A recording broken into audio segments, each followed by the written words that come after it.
Hello, and welcome to the Alabama Public Health Training Network. I'm Kay Melnick, Chief Nursing Officer at the Alabama Department of Public Health. Thank you for joining us today for our program, How Am I? Working with clients across the spectrum of volunteerism. If you have a question about anything being discussed today, please call or email during our broadcast. The phone number and email address are on your screen now and will appear again later in the program. Also, the handout, sign-in sheet, and evaluation are all available online.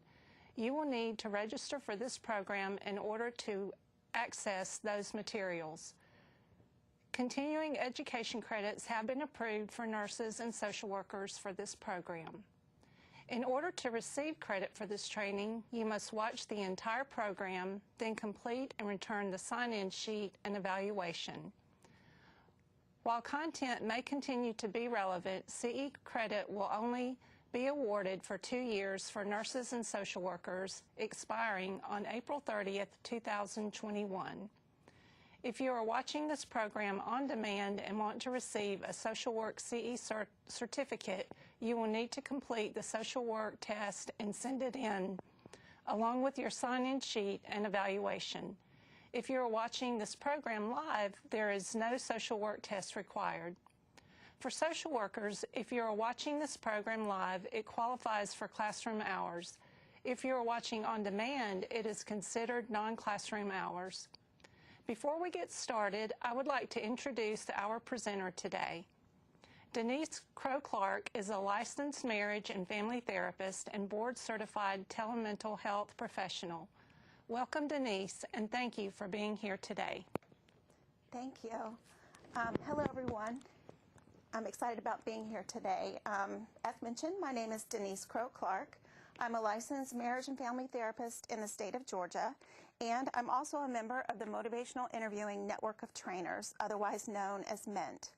Today, I'll be talking about using motivational interviewing with clients across the spectrum of volunteerism. I would like to extend a special thanks to my motivational interviewing mentor, Alan Lime, and other members of the MENT community for their influence in giving shape to this presentation. Our objectives today include the following. Here we go. We will define the spectrum of volunteerism. We will briefly review motivational interviewing. We will also explore active listening, accurate empathy, and empathic understanding. And we will explore how motivational interviewing can enhance engagement across the spectrum of volunteerism. I will use MI interchangeably with motivational interviewing. For anyone listening who works in the medical field, I usually clarify that for the purpose of this presentation, MI does not mean myocardial infarction, or if there are any military members or vets, neither does it mean military intelligence. So first things first, let's jump right in and talk a little bit about behavior change and ambivalence. I'm going to do so by revealing a little bit about myself. Has anyone else out there, does anyone else still make New Year's resolutions besides me? I'm finding that fewer and fewer people make resolutions these days. And I didn't for a very long time, but the past couple of years I have. And incidentally, my resolutions from 2018 carried over to this year.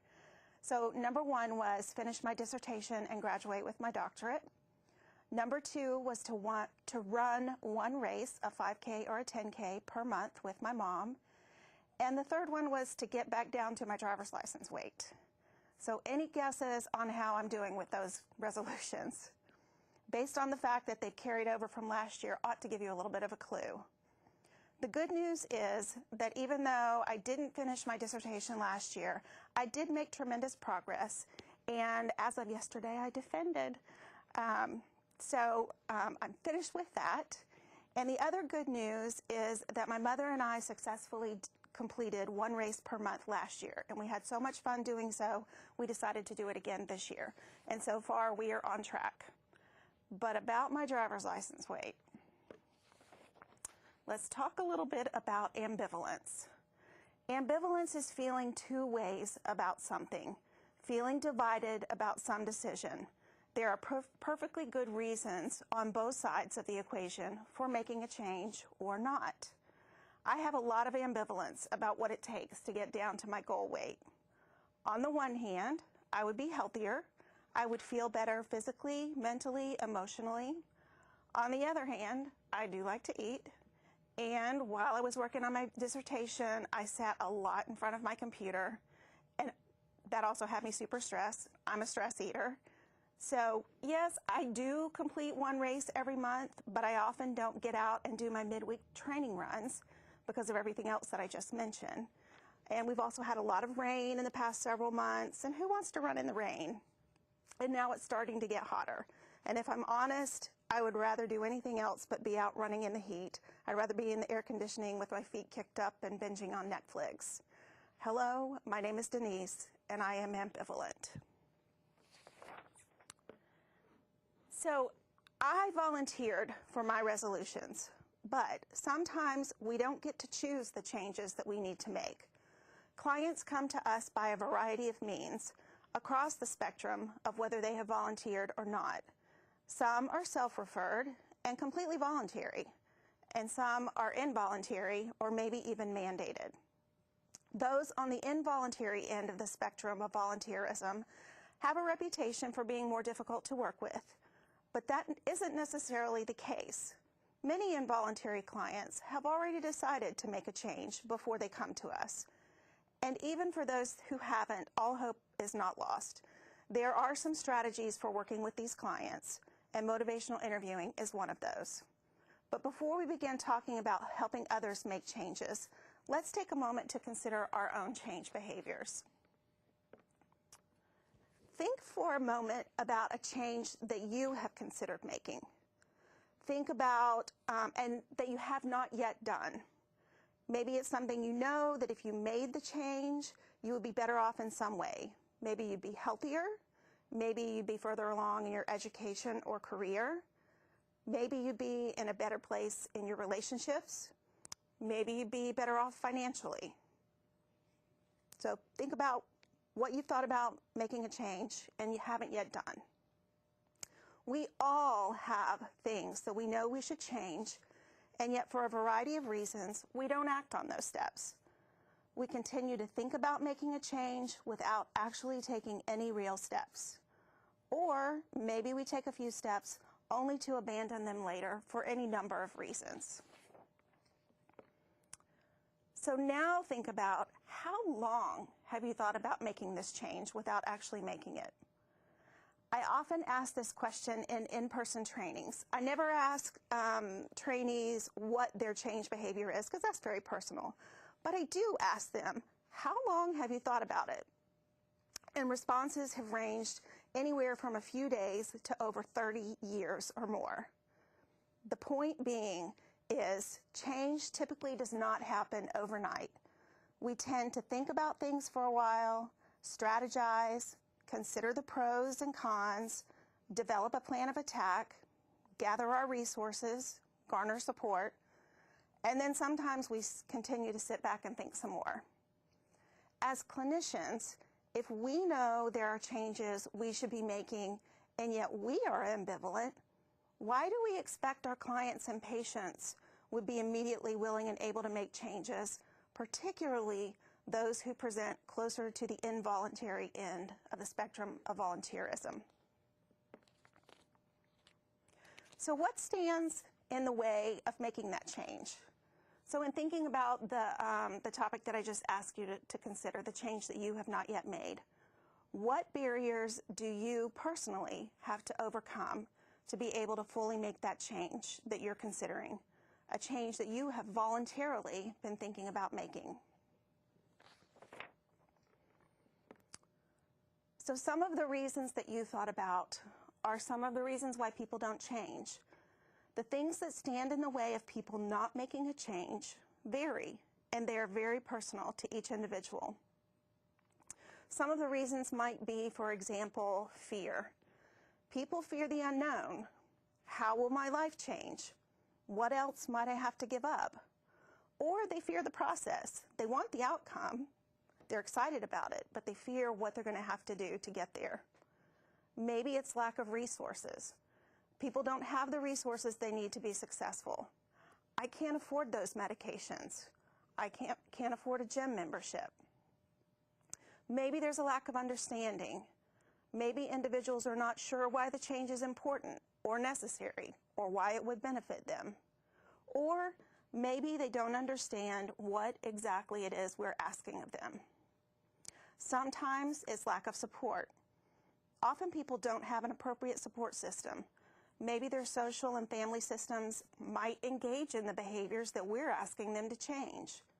Making that change might alienate them from those closest to them. Comfort. For many people, there's a measure of comfort in sticking with the status quo, no matter how much better off they might be if they made the change. And then for a lot of people, that's just their normal. That's just the way it is. This is my lot in life. I wouldn't know how to tolerate anything different. So now think for a minute with me about a change that you were successful in making. What was it? How did you feel as you were making the change and once you had experienced success?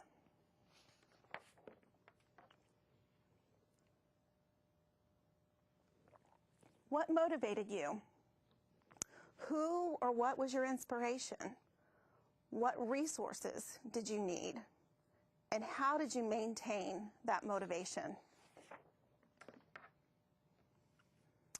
Just like all the various reasons that keep people from making changes, the reasons that people do change are very personal and unique as well. People change when they're able to tap into their personal motivations that are unique to them. For every one of you participating in this webinar, you each have personal motivations unique to you and your circumstances. This is something that we need to keep in mind when helping facilitate change for others, particularly those who are faced with making a change for which they did not volunteer. It is important to tap into others' personal goals, values, desires, reasons, and needs. This quote by Blaise Pascal sums things up pretty well. People are generally better persuaded by the reasons which they themselves have discovered than by those which have come into the minds of others. When talking about making a change, whose idea is the best idea in the room? If it's my change, then my ideas are best. If it's your change, then your ideas are best. Our clients' or patients' ideas are best when it comes to their changes. They are the experts in their lives, and we can help them tap into their personal motivation.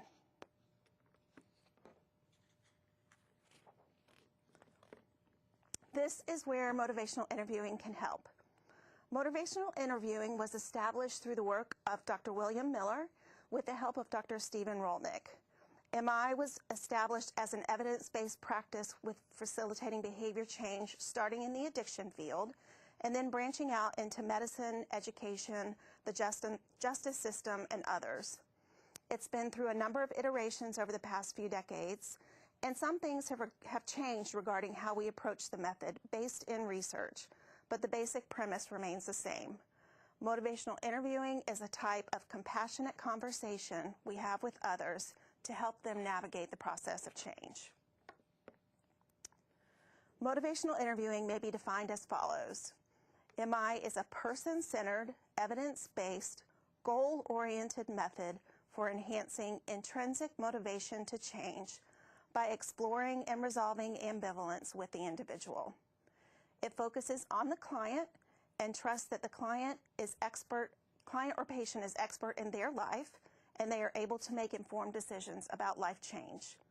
It's evidence-based with more than 1,000 clinical trials to date supporting its efficacy. It's also goal-oriented with a specific change target in mind that is mutually agreed upon based on client needs. MI approaches this change by tapping into the client's personal reasons and means for this change based on their goals and values. This is accomplished through exploring and resolving their ambivalence about this specific change. At the most recent annual conference, Dr. Miller, Bill Miller, creator of motivational interviewing, the gentleman here on the right, delivered a plenary address about the current state of MI. During his address, he made a number of points about MI. He said, MI is not about what you do, but how you do it. Certainly, there are a number of techniques developed over the years that are considered MI adherent, but it's more about the how than the what. MI is a way of being with clients. In MI, we call this the spirit of MI, and I'll touch on that more in a moment. Dr. Miller also said that MI is a way of arranging the conversation so that the client or the patient is arguing for change. We want to get them talking about their goals and values, their desires, their abilities for making that change. The more they talk about wanting and needing to make the change, and the more likely they are to follow through, and the more likely they will to have success. MI is not something that we do on or to people, it's something we do with and for people. It's collaborative and invites our clients and patients to be active participants in the process of planning for and engaging in change. So some key points about motivational interviewing. It assumes that motivation is fluid and can be influenced. As I previously mentioned, some clients come to us more ready to make a change, others not so much. But wherever clients are on the spectrum of change, we can assist them in moving further along toward healthier behaviors and well-being. Motivation is influenced in the context of relationship as well, and it's developed in the context of the client encounter. The tone of the encounter and the level of engagement between practitioner and patient can influence motivation. So the principal task of motivational interviewing is to work with our clients' ambivalence. Remember, everybody has ambivalence, and that level of ambivalence will vary from client to client given their circumstances. We work with whatever our clients bring to us. And the overarching goal is to influence change in the direction of health or well-being. Although we want to facilitate an encounter that helps our clients move toward a healthier lifestyle and greater well-being, this is done with our clients' input and rooted in their goals and values. The how of motivational interviewing is what we call the spirit of MI. The spirit of MI can be remembered with the acronym PACE. We're taking it at our client's pace, where the P stands for partnership. We partner with our clients to figure out their intrinsic motivation for change and their ideas about how they might be successful. A stands for autonomy and acceptance. We accept our clients as experts in their lives, and we accept that they're capable of making informed decisions. And we also allow for their autonomy in whether they make a change or not. C is for compassion. We approach the work with empathy for the experience of others, and we commit to act in their best interest. And then finally, E is for evocation. We evoke and elicit our clients' own values and goals. We get them talking about what they want to change and how they want to go about doing it. Where all of these things come together is the underlying how of motivational interviewing, the spirit of MI. So now that we understand the how, we can talk a little bit about the what. Through much study, researchers have identified 4 fundamental processes detailed in the most recent 3rd edition of motivational interviewing. These processes build upon each other, yet they are also recursive. So the foundation of motivational interviewing of the 4 processes is engaging. That refers to meeting the client where he or she is, building rapport and trust. Focusing is finding out what is important to the client or patient, and then matching their goals to the treatment agenda. We may have determined that a patient is engaging in behaviors that places them at risk of a health consequence. But we also need to understand their ultimate goals and try to match that behavior change to their values. Evoking is the process of pulling forward the internal client motivation for change based on what's important to them. This is the process where we get our clients talking about why it might be important to make the change, or how they might go about it, and what would help them be successful. And then the final stage is planning. This is where we help the client determine how they will succeed in acting on this change. This is where we talk about specific steps, and we might troubleshoot barriers to success. It's necessary that we build engagement with our clients and patients first. We build that rapport before we move on to focusing, evoking, or planning. Determining the focus, we need to do that before we move into evoking. We need to know what we're evoking answers about. And then planning is naturally the last stage.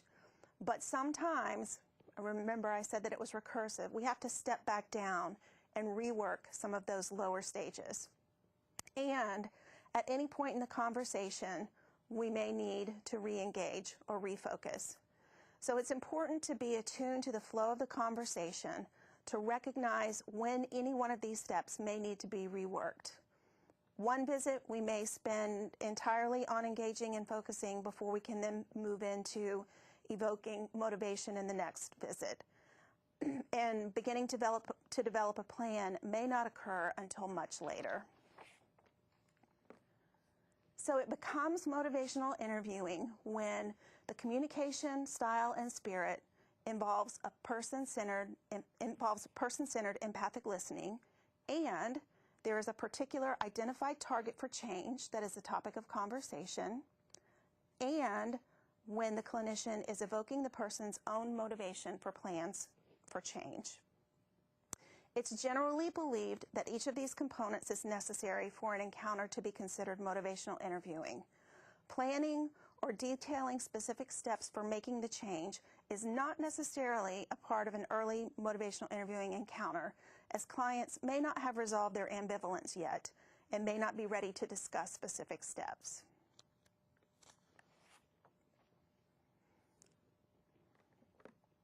So what are the goals of motivational interviewing? The goals are to create and amplify discrepancy between present behavior and broader goals. How do we go about doing that?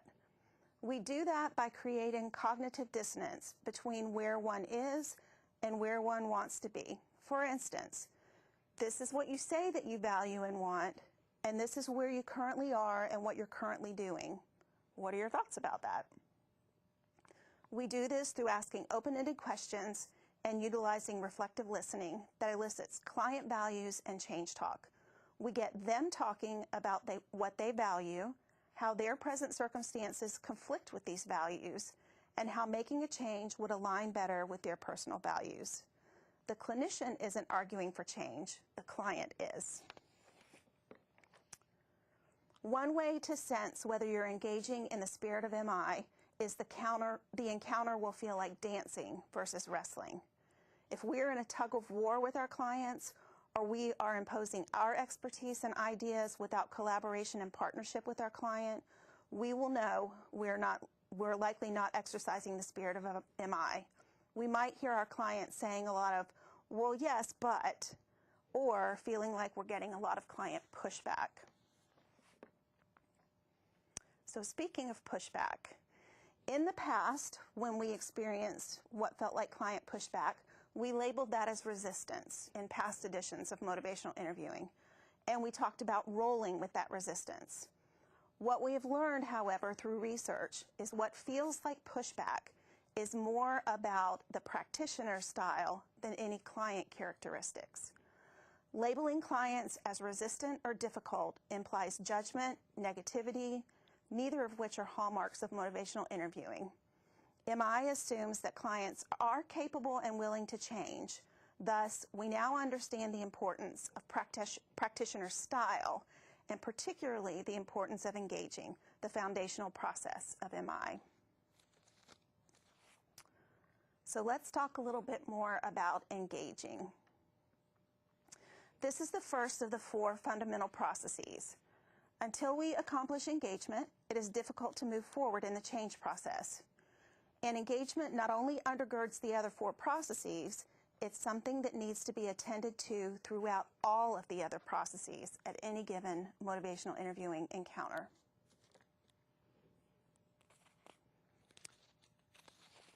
learning to engage. Some things to keep in mind. Individuals need to feel safe. They need to know that they can trust us. And engagement may take time. Sometimes we have to build engagement over the course of a few visits. It may be incremental. And sometimes we may have established engagement only to lose it later through no fault of our own. We may have worked on engagement and then our client encounters someone else down the hall who effectively destroys it. Because we represent the same agency or institution, the client now projects that lack of engagement with others back onto us. I can't emphasize enough to remember that ambivalence is normal, and resolution of ambivalence may take longer for those on the involuntary end of the spectrum. Normalizing this ambivalence for the client can help with engagement. For instance, I can imagine this is a difficult situation for you, and you have mixed feelings about it. We are asking you to make a change that you're having a hard time wrapping your mind around. Bottom line, engagement is important because it is a predictor of change. So what are some of the barriers to engagement? As I mentioned in the previous slide, sometimes engagement is difficult because our role is representative of authority and we potentially hold power over our client's future. Thus, it may be more difficult, but it's not impossible to establish engagement with someone whose relationship with authority figures has been less than stellar. Other barriers might include human characteristics, gender, race, ethnicity, socioeconomic status, or barriers might be emotional, such as fear or anxiety. Barrier might be feeling of safety, physical safety. Maybe our clients have cognitive impairments or any number of other things. So how do we address these barriers? How do we overcome them? We do this through empathy and genuinely trying to understand our clients and patients. We do this through active listening, or what is referred to in motivational interviewing as reflective listening. In fact, Dr. Miller believes so strongly in the principles of reflective listening and its benefit in facilitating change through empathic understanding that he has written yet another book called Listening Well. This one came out recently and is a very brief read. It's a real good book. Some of the material from this new book helps facilitate engagement. So let's explore this a little more. Empathy is literally feeling in or attempting to gain an accurate understanding of our client's viewpoint. It's not feeling sorry for someone or lacking care or concern, nor is it identifying with the other person or their circumstances, as this removes focus from the client and brings attention to ourselves. In the work of MI, it is important that our empathy is accurate, that we really get where our clients are coming from. This is key. In any form of communication, one individual has an idea of what they are attempting to communicate, the meaning. They form spoken words to try and communicate their ideas or feelings. The other person hears those words and then assigns meaning based on their own understanding, their personal lens or experiences. At any one of these points, any of these arrows between these boxes, communication can break down and understanding can fail. Rather than merely imagining what a client might be thinking or feeling, accurate empathy is attempting to bridge these points to gain a right understanding of what the other person is thinking, feeling, experiencing, and meaning. This is accomplished through reflective listening. But let's step back for a minute and think about listening roadblocks. These are some barriers to accurate empathy. Why? I mean, look at some of these. They seem fairly positive. Directing, advising, agreeing, reassuring. Sometimes some of these methods are effective, and sometimes there's a place for them, but they're not good listening practices, and they inhibit the flow of listening. They imply that the listener knows best, it implies a one-up position, and they do not allow for understanding of the other person's viewpoint, values, or goals. So think back to a change that you've considered making in the past, but you weren't quite ready. Consider the advice that others gave you at the time. or the ways that they may have tried to convince you to make that change. How did you respond? Did you feel heard? At any time, did you respond with, well, yes, but? Remember, whose idea is the best idea in the room? If we're pushing in with our thoughts and ideas, particularly before we've established rapport and engagement, we're likely going to sow discord in the relationship, and our clients are not going to feel heard or respected. Another way we can attend to engagement is through nonverbal communication. Consider the ways in which our patients or clients communicate their frustration, their discouragement, their surprise, boredom, fear, or apathy with us, or even their enthusiasm. By noticing and reflecting these, our clients can feel heard. For example, you seem frustrated. You would rather be anywhere else but here. Miller and Rolnick call reflective listening the key to motivational interviewing. The best advice they have to offer is to listen carefully to your clients. The clients will tell you what has worked and what hasn't, what has moved them forward and shifted them backward. When in doubt, listen. So reflective listening closes the gap and helps clarify meaning. It helps the clinician make sure they're fully understanding their client's point of view. So how do we go about reflective listening? Beyond listening to the spoken words of our clients, we need to try to get underneath the meaning or the feeling our clients are attempting to communicate. We take a guess, we form a hypothesis, and make a statement back to our client to determine whether we fully comprehend what they were attempting to communicate. Rather than asking, do you mean, we remove that from the start and turn the inflection down at the end. Why offer a reflection rather than ask a clarifying question?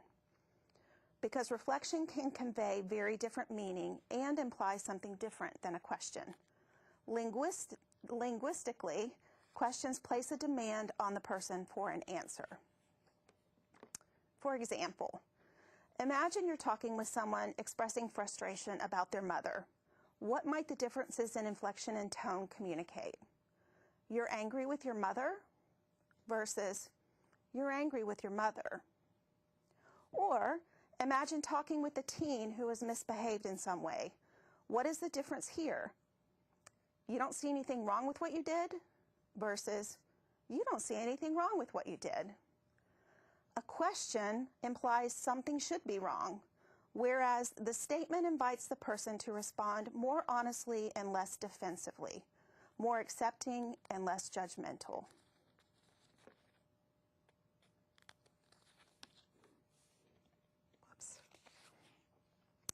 So empathy is a strong predictor of behavior change, and reflective listening is a form of mirroring our clients with the goal of demonstrating accurate empathy.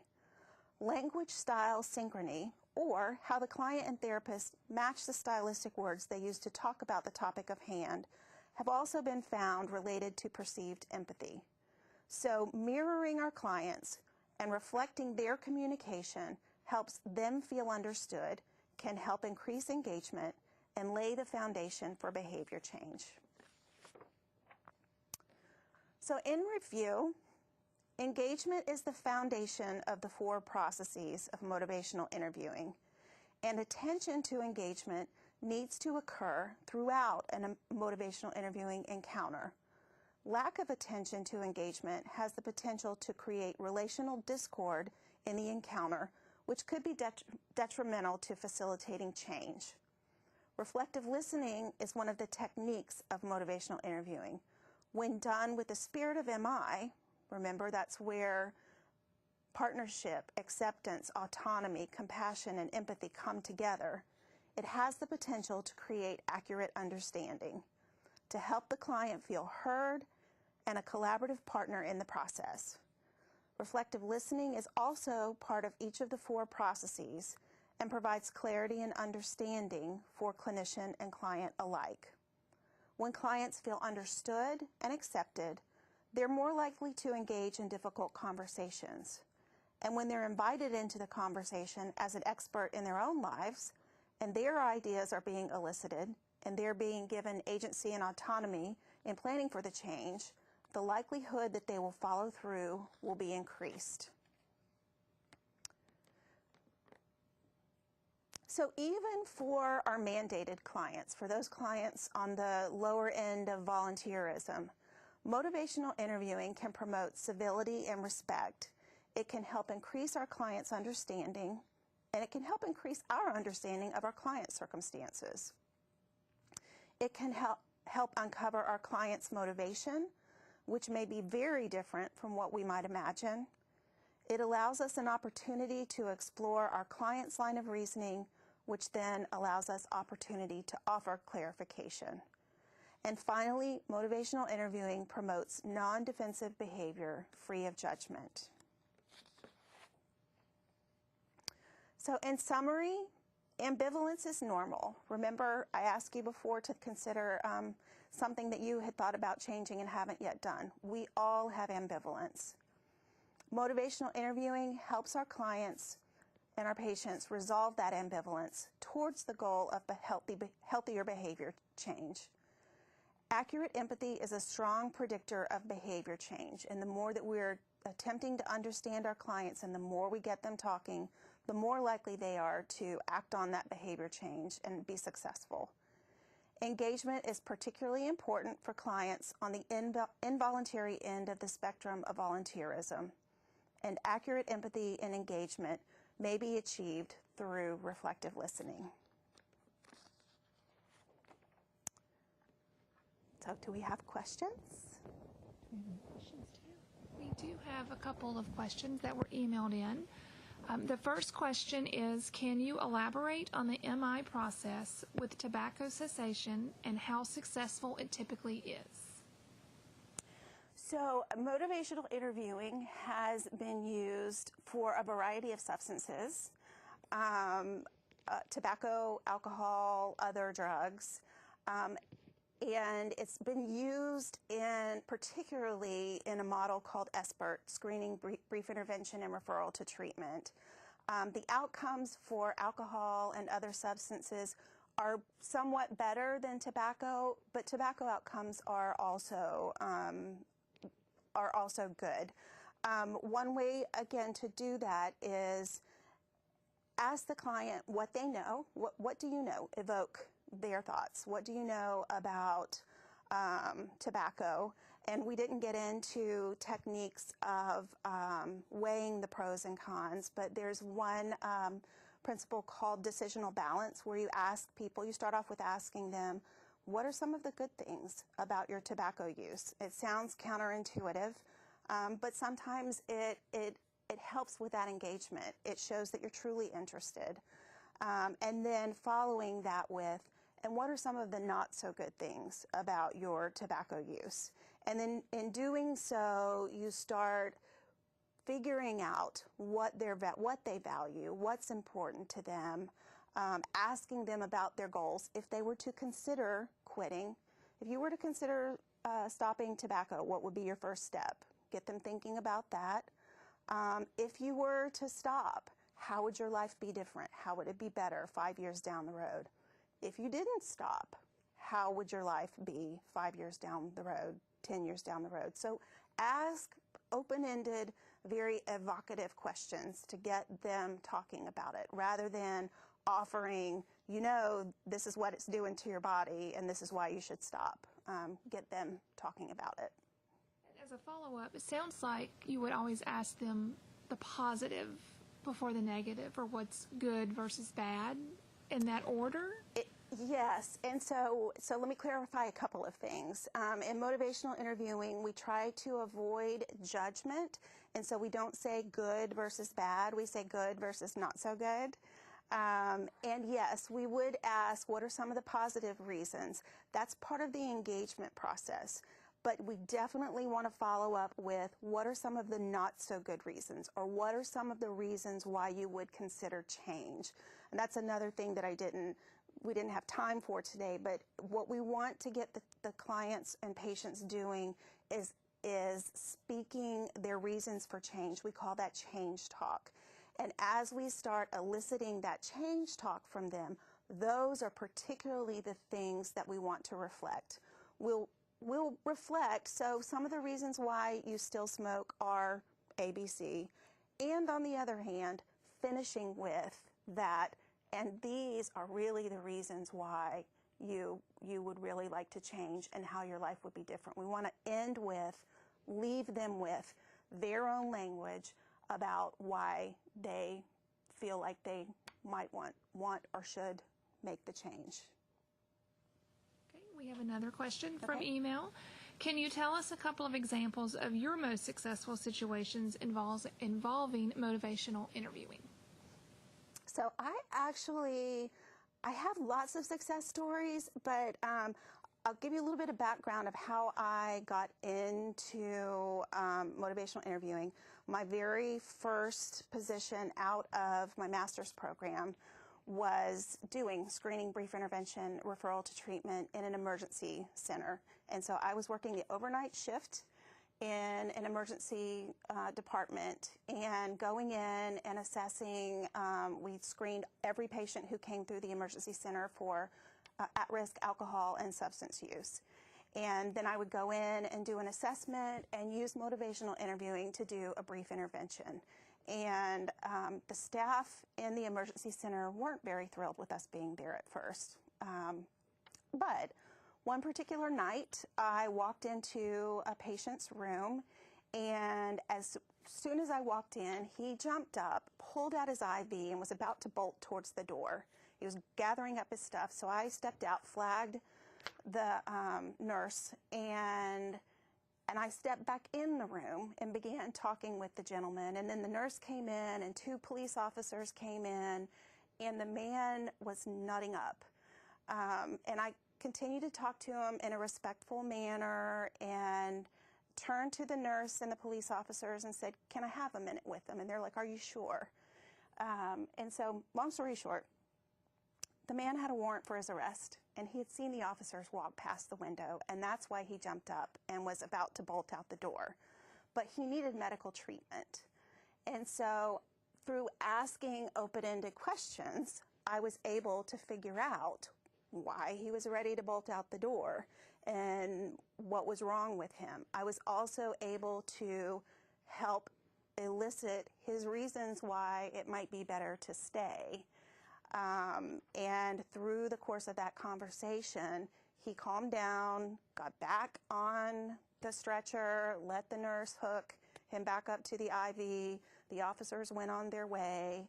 But it was really more about sitting with him. I sat down next to him. I took myself down to his level and spoke with him in that spirit of MI. I was being with him in a way that he needed someone to be with him. And so that's one of my favorite stories about particularly how the spirit of MI helped facilitate what could have been a really difficult situation. We have another question. Okay. Can you review a little bit on listening roadblocks and reflective listening? Those topics were both particularly interesting, and I'd like to know more about both of them. Sure. So let me see. Can I go back to the listening roadblock slide?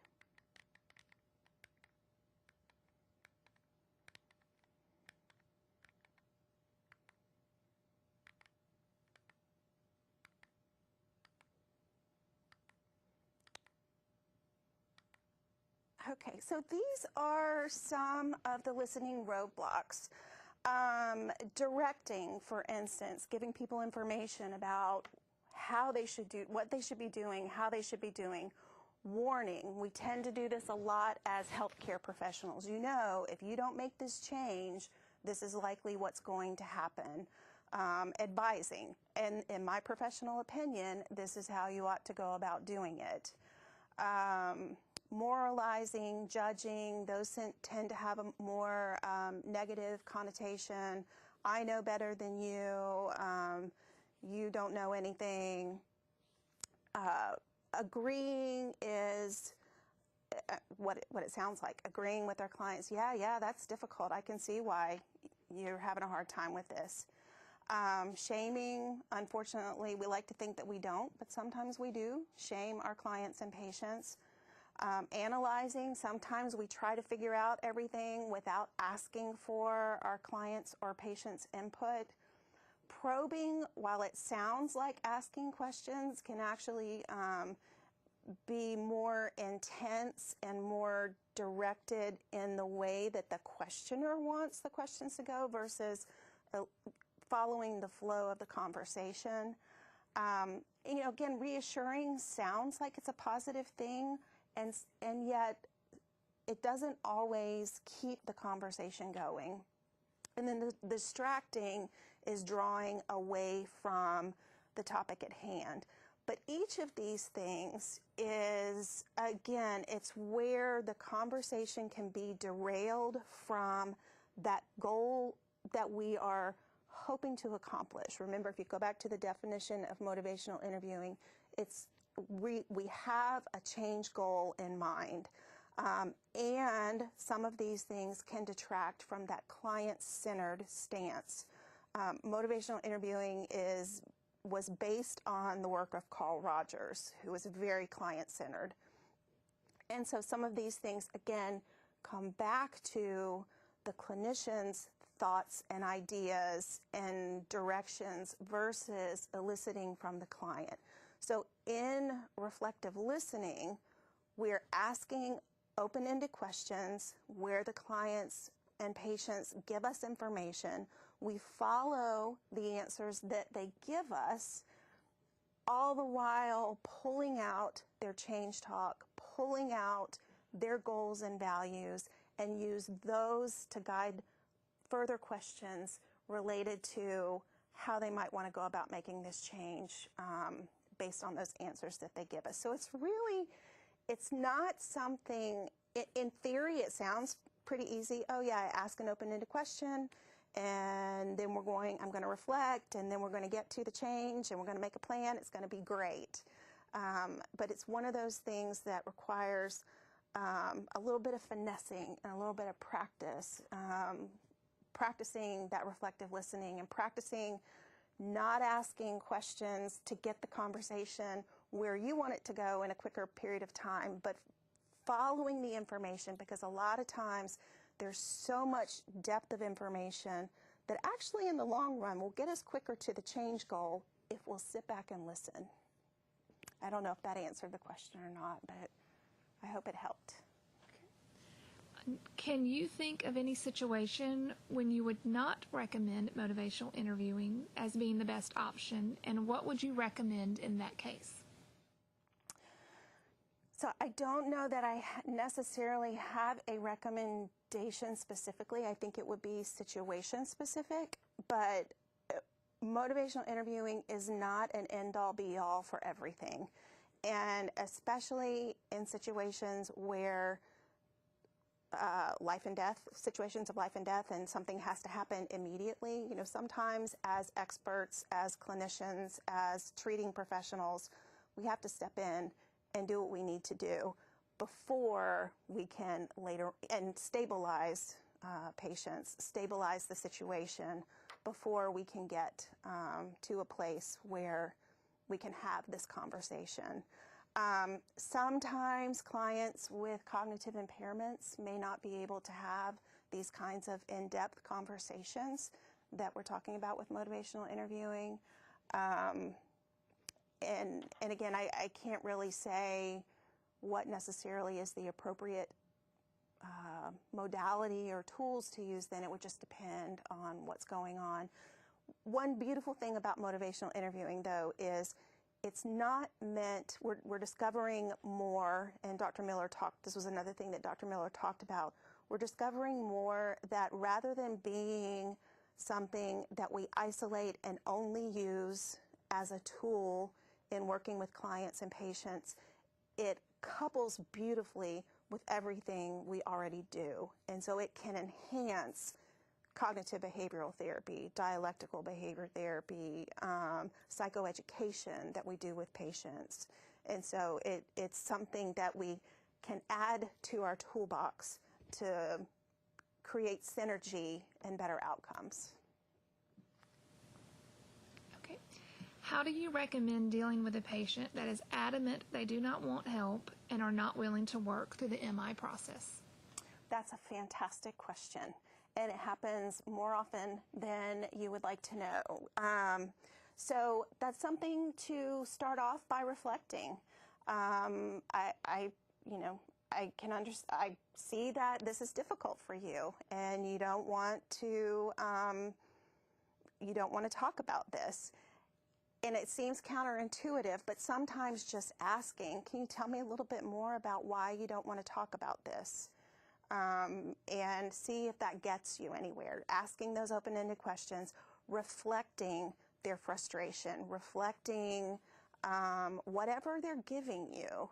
And at times, again, honoring their autonomy, letting them know, I see this isn't a good time to discuss this right now. And backing up to the previous question, sometimes it's more appropriate to reflect that I see you don't want to talk about this right now. It has to be difficult. I'm respectful of your autonomy. And at the same time, doing some psychoeducation. This is where we are right now, and these are the outcomes. What are your thoughts? You know, if we don't do this right now, this is what might happen. What are your thoughts about that? It's motivational interviewing is not about never offering input and consequences, but it's getting them to think about those things. And so in allowing for their autonomy, it's not only allowing for them to say, I'm not interested in doing that, but it's also helping them make sure they understand, or at least laying out the consequences and saying, these are the consequences, I just want you to know. If we don't do this, if we don't talk about this, this is likely what is going to happen. You know, and for instance, in the justice system, parole, probation, if you don't do these certain behaviors, you're going to go back to jail or something like that. In the healthcare system, if we don't give you this treatment, then these are going to be the health consequences. So giving them those options, trying to reflect their frustration, trying to build that engagement to the best of your ability, and at the end of the day, realizing that patients do have autonomy and consequences are up to them, although we are often held responsible as well. Tough place to be. Sure. What are some of the challenges? A lot of motivational interviewing seems to be rooted in developing an understanding between the client and the patient, the practitioner and the patient. But what are some of the challenges with working with someone from a different culture, or coming from a different cultural understanding? That's a great question. And one of the beautiful things about motivational interviewing, because we take a stance of curiosity and asking questions, it can help bridge those cultural differences. We can help gather information that maybe we don't know about our clients or our patients' culture or ethnicity or religion, whatever might be factoring into that decision making. It's been found effective across cultures, across countries. Motivational interviewing is an international organization with practitioners across the globe, and it's been used successfully all around the world. And so different ways of tweaking it depending on culture, but certainly within the U.S. and working with other people who aren't like us, asking those questions to gain a greater understanding what their goals and desires are, their values. Motivational interviewing can certainly help with that. Also being mindful to practice in a culturally competent way. If eye contact is uncomfortable for a person of another culture, then we wouldn't, we would want to make sure we're doing things appropriately within a model of MI, but in a culturally appropriate manner. Well, we didn't have any phone calls come in, but as we get ready to close the program, I would like to give Denise a few minutes to wrap up with any closing thoughts. Just a reminder that reflective listening is key. And a lot of times we think that if we get all of our questions in, then we're going to get all the information that we need to be able to facilitate change. And sometimes, and we fear engaging in in-depth, lengthy conversations that motivational interviewing seems like we're going to have to do. But sometimes taking time to ask those questions and elicit information saves us time in the long run. I know there have been many times when I have unfortunately made assumptions and acted on them, guided the conversation based on that assumption, only to find out later on that I was missing some information. If I had taken a little bit more time to ask and listen and reflect, we would have cut to the chase and had a better outcome much more quickly. So don't be afraid of those deep conversations. Oftentimes, it can save us time in the long run. Well, thank you, Denise. Thank you for coming today and providing this program for us. This concludes our program for today. Please remember that you can refer back to the training and resources anytime on demand. Have a great day.